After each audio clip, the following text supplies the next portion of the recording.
All right. So, welcome back to Left 4 Dead Garage. I realized I didn't even do an intro in the last video.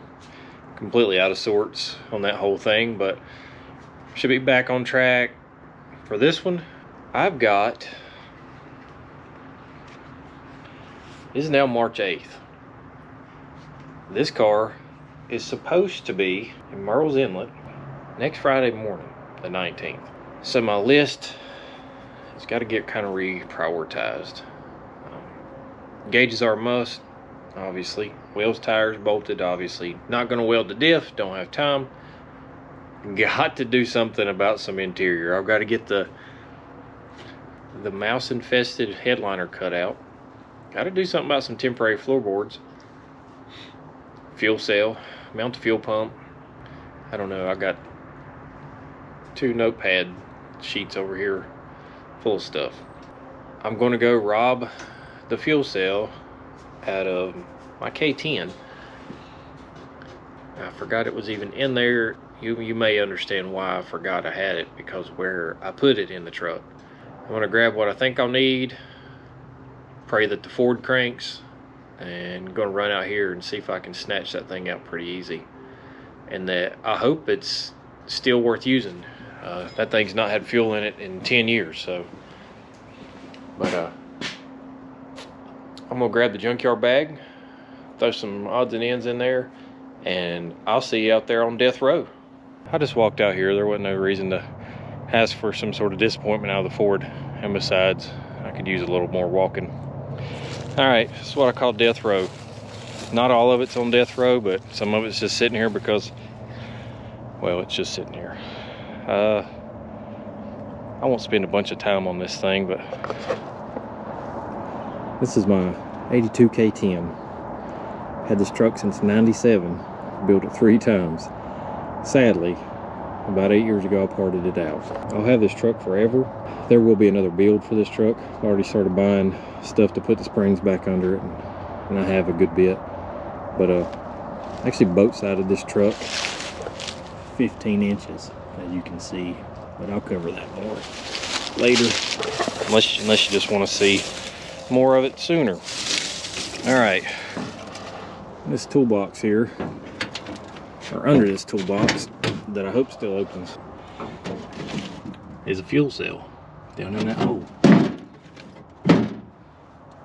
Man, there's all kinds of relays I could have been using right there, and a master kill. But I bet I didn't bring enough big enough bolts or sockets for this. I think all I brought was a 9/16. That won't cut it. So I guess I'm humping it back to the house. That whole walking out there was a great idea until I realized I had to carry all that back in a 22-gallon fuel cell. And now I'm filthy. It looks like I've been to the junkyard. All right.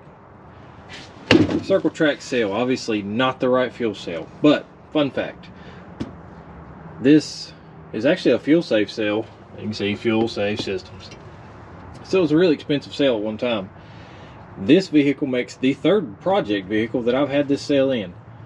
So that means I've had it for 20 years, and it was used when I got it. So,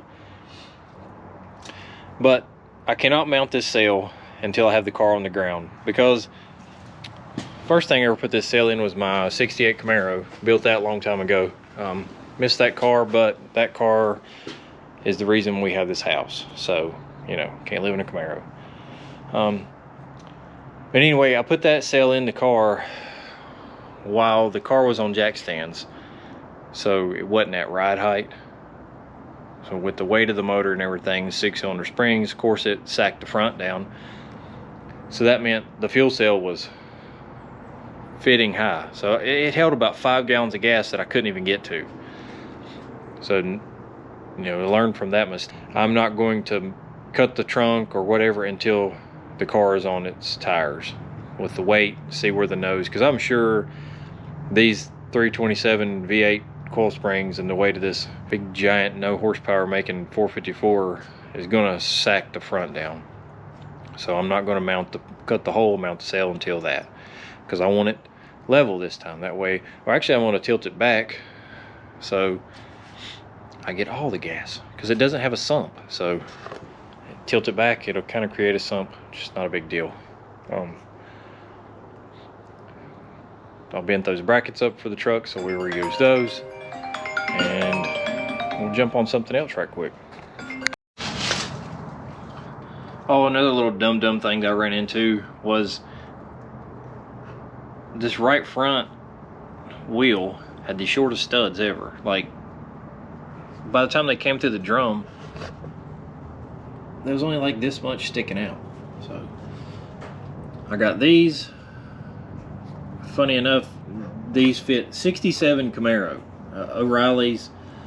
It's the only thing the O'Reilly's cross-reference came to, but I needed a 472 knurl, and obviously something longer was 7/16 thread. So, but they're too long to snake in the back, so that means I got to pull the hub off. Which I probably should have done that anyway, but you know. So, got to put these studs in. And what else? Put the studs in, that way I can put the wheels on. Or this wheel on, rather. But that's where we're at. We're going to get these done and look at the list and see what else. I probably could ask for help getting this done this week, but I'm always afraid to ask for help, because if somebody comes over here out of their way, you know, using their time, and then something happens and I can't make the show, something on my end, then I feel like I wasted people's time. So hopefully we can get it done. We'll get it done. The weather's not looking good though for next weekend. This weekend looks pretty good. So as long as I can stay off that motorcycle, see, it's talking to me now. Motorcycle, right there. Hang tight, be back. All right. Well, it is Wednesday, March 10th. The time is quickly moving along. But on a good note, the car will start off the switch. We have 4 brake lights, 4 tail lights, an LED tag light. I think I have 3 headlights, which is good. I don't think I have any marker lights. I haven't tried to turn signals. I'm, figure like I'm asking too much there. The only things left on the list, rear shocks. Nobody stocks them, so I'm going to have to get them from Summit or Jegs, which would be quicker than dealing with Advance, AutoZone, or O'Reilly's. Typically O'Reilly's next day, but nobody has them. I have to do something about mounting my gauges. We got my youngest son got most of the headliner out. Got a little bit back here. Probably gonna get that package tray out. I pulled the cluster. I'm gonna get this, what's left of this dash pad off. Wheels are on. All right, I got the fuel cell and the fuel pump done. Now I'm gonna be honest. This there's about as much. There's almost too much good enough for me to deal with on this thing, but a lot of this I plan on redoing, and I really only need it to work with me for, for next week. So there was nothing structural sound enough to put fuel cell straps to, or the straps that I had that would, how they bolt down. So I completely, this is some roadkill stuff right here. Yes, that is ratchet straps holding the fuel cell in, with some U-bolt things that I found in a box. I happen to have an 8-to-6 barb, so I could go to 3/8 rubber line. Got the Edelbrock pump mounted here. I probably should have trimmed this up now that I look at it. Fuel pump relays back here. That's just my power probe. If you don't have a power probe, you're missing out. I've added something to the list that for some reason my alternator is acting jacked up. I don't know what I guess that voltage regulator was bad, so I got to swap the alternator. But if I'm going to pull the alternator, and I really want to put a spring in that lower hose, so why not create a little bit more problem for myself? As I ended up getting these show car parts here. Got aluminum Edelbrock pump, super fancy chrome 1-wire alternator, and this March serpentine setup. Super nice stuff. Says March right there. Got all the brackets and the hardware. So I'm gonna slap that stuff on. I'm a little concerned about it running cool. Those fans aren't real efficient. They're just a cheap junk eBay fan. And it may not be the fan, it may be my custom white trash fan shroud. So maybe this will help cool it a little bit. Anything's better than running hot. I still have to make shift linkage bushings, put my clutch Z-bar in, and what else? Throttle rod. For some reason the throttle pedal at the firewall is wicked stiff. I've been spraying it with some PB bust loose. I've been spraying that with some panther piss. Hopefully that'll get it back to working. But it's Wednesday. We have 8 days before I have to roll out. I'm not driving this down there. I will be trailering it down there. It's right at 4-hour drive. There's no way I'd drive this. But that's where we're at. And we'll get back to you hopefully with more stuff off the list later.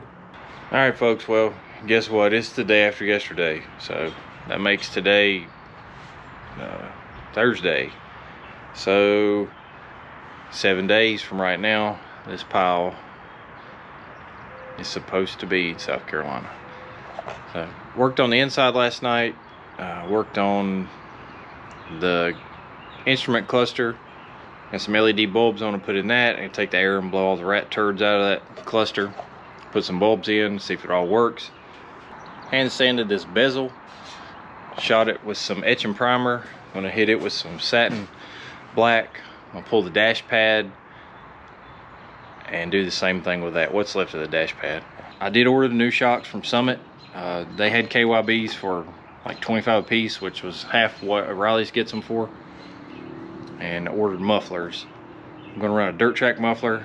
I'll show you my temporary fix for these headers that I hate so much, because there's no way I have time to even remotely get those fender well headers fitted and tubes and all that. I really like to, but it's just some of this stuff's just gonna have to be extra. That'll do for me to make my goal of next week.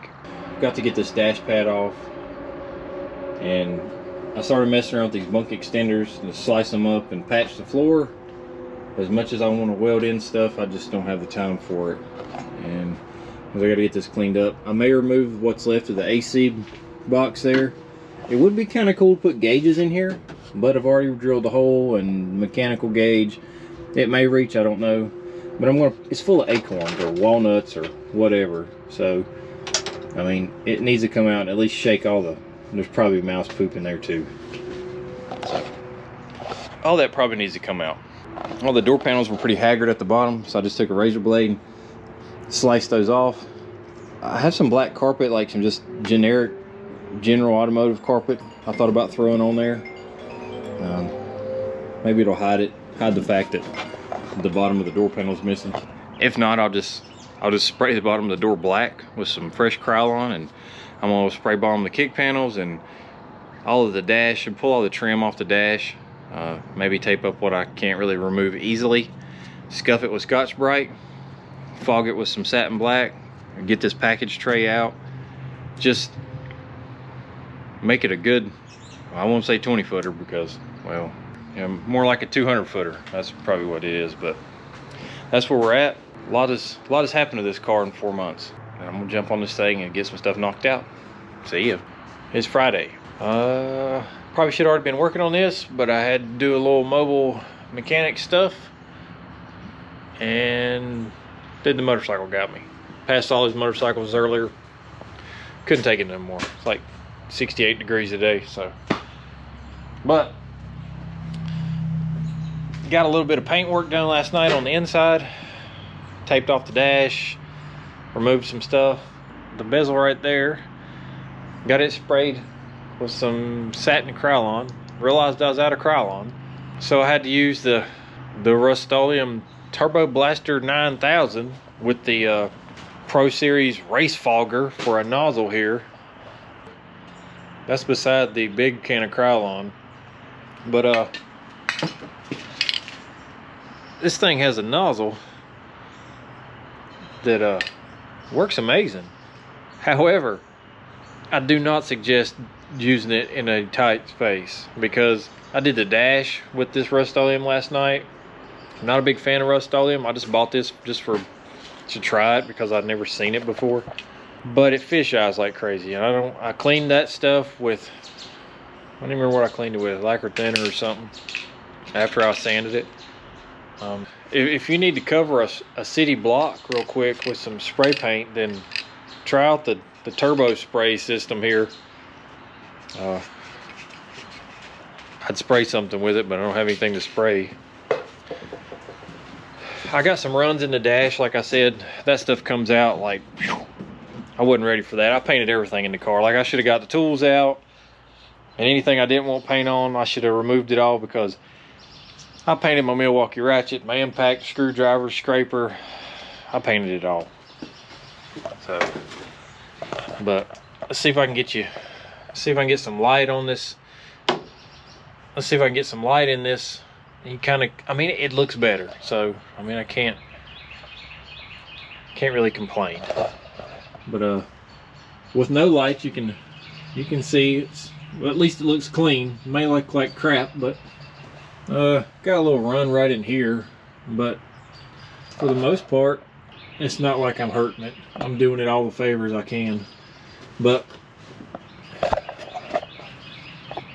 I'm gonna try to finish putting the dash back together tonight, mount some gauges. My rear shocks will be here tomorrow. I'm gonna start working on exhaust tomorrow. In the morning, I'm going to work so I can make my parts, because every time I've went to make those parts, something's happened. So my lathe is open. So I don't know if I'll put that on this video, or I may just may do a whole separate video, or depends on how long this goes. But either way, I know it's not been a whole lot of video of me doing stuff. Probably should get back to that, but that's where I'm at. Right now, I'm just in like hammer down mode. You know, I'm running out of days here, so it's exactly a week from right now to when that Rats at the Beaver Bar show is.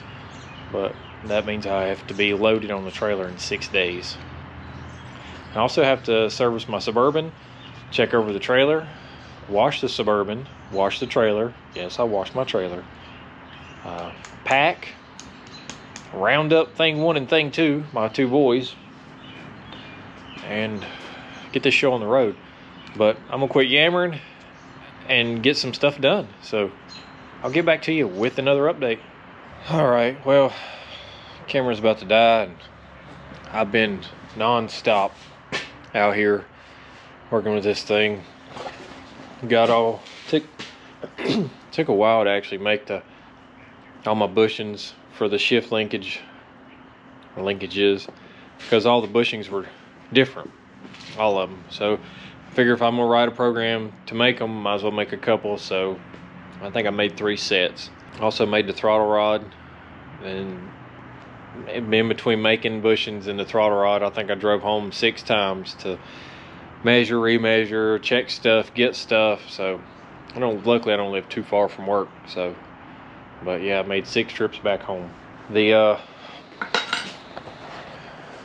have a clutch, functioning clutch. Z-bar and all is in. Shift linkage is in. The car goes through the gears. Clutch works. Still have to make my steering shaft, or not make it, but modify it and add the U-joints. Got the exhaust on. Well, I got the turn downs, or what have you. I got that on. Let me find the light. Ordered a muffler to match the muffler that I've had for a couple years. Now I can't find the muffler that I had. So, but these little dirt track mufflers are kind of neat.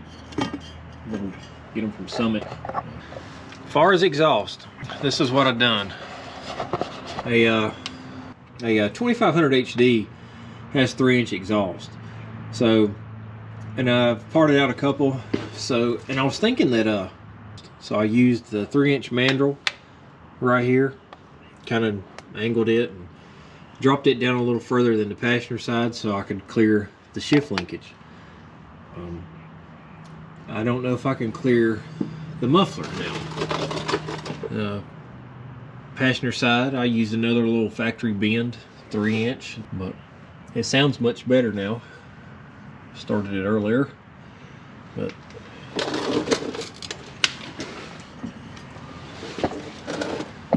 if you want to run exhaust on the Impala, it actually has to come out right here. So it would have to come off and then 90, and then 90 again back in here, because excuse me, the muffler sits under the floor pan. Because these X-frame cars, there's no room for it. But my plan was just cheap and easy. It don't fit this side, but I was just gonna stick the mufflers on like that and leave it, but or for the time being. But I've got a shift linkage. I might be able to put it in gear and maybe slide it up on here and clear that. I don't know, but